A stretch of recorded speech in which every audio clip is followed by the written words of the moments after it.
Bonjour à tous, bienvenue à notre méditation quotidienne. Alors aujourd'hui, nous continuons dans le psaume 34. Nous arrivons vers la fin du psaume 34. Hier, nous avons vu le verset 14 et aujourd'hui, nous allons voir le verset 15 du psaume 34. Rappelons-nous très rapidement que le psaume 34 a été écrit par David.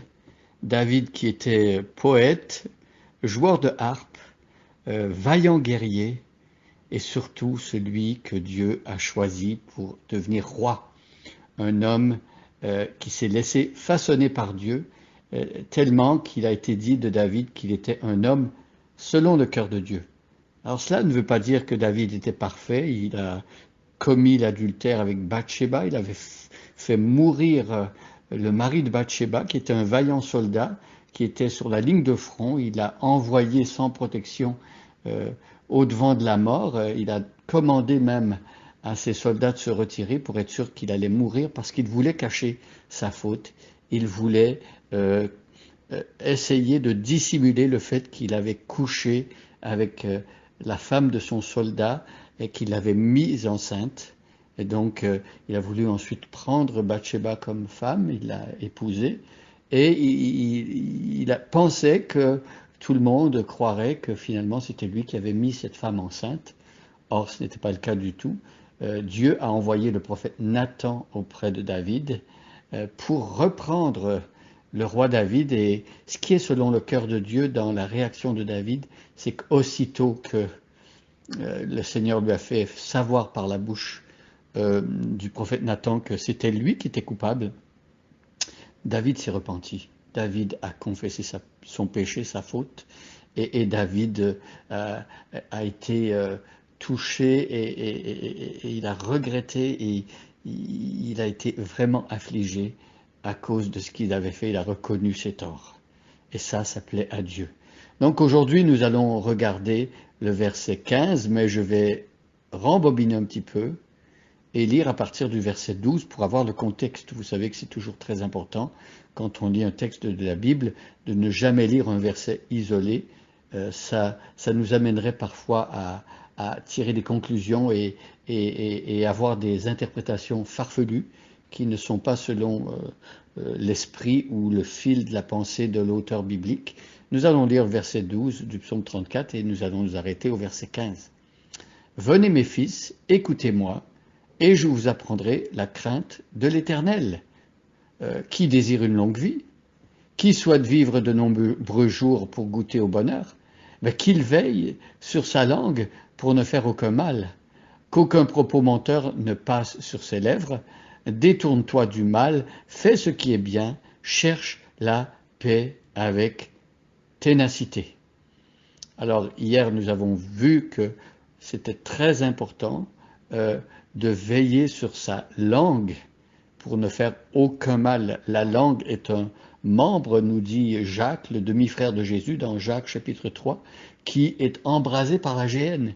On peut faire beaucoup de mal avec sa langue, des paroles inconsidérées, des paroles qu'on peut lâcher qui deviennent comme une flèche qui atteint en plein cœur ou qui peuvent devenir comme un feu de brousse. Et donc ici, David dit, voilà, vous voulez vivre des jours nombreux, vous voulez goûter au bonheur, attention à la langue, qu'aucun propos menteur ne passe sur ses lèvres. Donc la façon de parler, la façon de dire les choses. Un chrétien, un disciple de Jésus, quelqu'un qui s'est laissé réformer et transformer par le Saint-Esprit, apprend à dire la vérité, même quand ça coûte. Parler comme Dieu, dire la vérité de l'Évangile. Et le verset 15 aujourd'hui nous dit « Détourne-toi du mal et fais ce qui est bien. Cherche la paix avec ténacité. Détourne-toi du mal. » Combien d'occasions de faire le mal se présentent à chaque jour. D'abord, la source vient de notre propre cœur. Il y a des pensées qui montent dans notre esprit, dans notre cœur, qui sont des pensées mauvaises, et il faut entretenir une sorte d'hygiène de nos pensées pour ne pas laisser toutes les pensées qui nous passent par la tête être exécutées ou vécues ou mises en pratique. Parfois on entend des personnes dire « fais selon ton cœur, comme si le cœur était une mesure étalon pour ce qui est bien. Or, ce n'est pas le cas du tout. Notre cœur engendre toutes sortes de pensées mauvaises qui, si nous les mettions en pratique, nous ferait beaucoup de tort à nous-mêmes, déplairait premièrement à Dieu et pourrait faire souffrir beaucoup de personnes autour de nous. Donc ici, il est question de se détourner du mal d'abord que l'on peut enfanter dans son propre cœur, qui est dans notre cœur. Donc apprendre à résister aux tentations, à résister aux pulsions de notre chair, de notre nature pécheresse qui nous entraînerait à déplaire à Dieu, à faire du mal autour de nous. Et fait ce qui est bien. Alors, il y a un côté où on doit s'abstenir de faire le mal, et là, on demande au Seigneur de nous aider, d'agir avec sa puissance par le Saint-Esprit. Celui qui a cru en Jésus a l'immense bénédiction d'être habité par le Saint-Esprit, et c'est le Saint-Esprit qui nous convainc de péché, qui nous montre lorsque nous faisons quelque chose de mal. C'est le Saint-Esprit qui nous prévient aussi. Apprenons à écouter le Saint-Esprit, apprenons à reconnaître ce qui est selon la parole de Dieu que l'Esprit nous montre d'ailleurs. Et donc, rejeter le mal, mais il y a un côté positif où lorsque Dieu nous demande de faire du bien, eh bien, faisons-le. Vous savez, il y a des péchés de commission, ce sont des choses qu'on commet, et il y a aussi des péchés d'omission. C'est des choses qu'on aurait pu faire et qu'on n'a pas faites, des choses qu'on s'est abstenu de faire.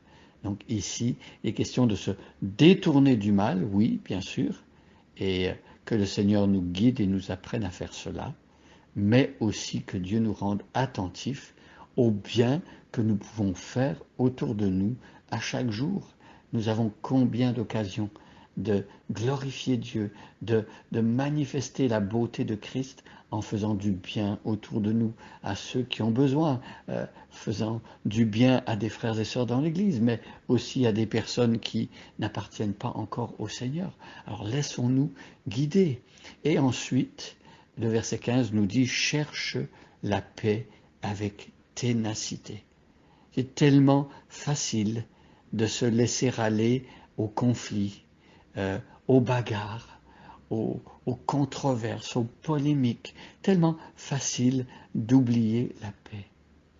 Il y a un texte des épîtres de Paul qui dit que pour autant que cela dépende de vous, soyez en paix envers tous les hommes. Un chrétien est un ouvrier, un artisan de paix, il est un pacificateur, il désire la paix. Alors, la paix, ça ne veut pas dire compromettre avec la vérité. Désirer la paix, c'est quand même dire la vérité, mais ne pas vouloir être agressif, se battre d'une manière indigne et contraire à la parole de Dieu par rapport à cette vérité que l'on peut exposer. Alors, le Seigneur Jésus lui-même est un exemple d'un homme qui, fils de Dieu, a recherché cette paix envers les hommes. Il n'a pas ouvert la bouche en face de ceux qui voulaient l'amener à l'abattoir. Il a été comme une brebis qu'on mène à la boucherie. Il y a des occasions où il faut parler et il y a des occasions où il faut se taire. Mais en toute chose, nous voulons que la paix de Dieu se manifeste. Et la paix de Dieu se manifeste par sa justice et par la vérité. Donc, si nous présentons l'Évangile, si nous faisons connaître autour de nous le Prince de la paix, nous allons pouvoir vivre ces paroles du verset 15. Chercher la paix avec ténacité. Refléter Jésus-Christ et glorifier son nom. Que Dieu nous aide à être aujourd'hui des artisans de paix, des ouvriers de paix, des pacificateurs. Que Dieu nous aide à apporter le message de l'Évangile et de présenter le Prince de la paix. Vous savez, sans la connaissance du Prince de la paix, il n'y a pas de paix sur la terre. Beaucoup de personnes ont essayé d'instaurer la paix sans Jésus-Christ qui est le Prince de la paix. La paix vient par le prince de la paix, et c'est lui qu'on doit reconnaître, et c'est lui qui doit être au centre de notre vie. Que le Seigneur nous bénisse, soyez gardés et fortifiés aujourd'hui. Bonne journée à chacun.